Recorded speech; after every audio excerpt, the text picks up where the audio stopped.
చాముండమాత దర్శనం అనంతరం వెళ్ళే మార్గంలో మనకు హిమపర్వతాలు, చక్కటి సాయంకాలం వేళ సూర్యాస్తమయ వేళ బంగారు వర్ణంలో కాంతులీలుతున్న హిమపర్వతాలు మనకు కనబడుతున్నాయి. ఈ మార్గంలో ధర్మశాల, పవిత్రమైన ప్రదేశం, స్వర్గాశ్రమంగా పిలువబడేటువంటి ధర్మశాల సందర్శనం జీవితకాల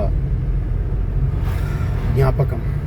ఎన్ఎస్ఎస్ వాలంటీర్లకి, ఎన్ఎస్ఎస్ ప్రోగ్రామ్ ఆఫీసర్లకి 10 రోజుల శిక్షణ శిబిరం ముగించుకొని ఈరోజు స్థానియ సందర్శన స్థలాలు సందర్శించి తిరుగు పయనంలో మా ఎన్ఎస్ఎస్ వాలంటీర్లు ధర్మశాల వైపు పరుగులు తీస్తున్న వేళ, చక్కటి సాయంకాలం వేళ ఆ పర్వతాలు మనం చూస్తున్నాం.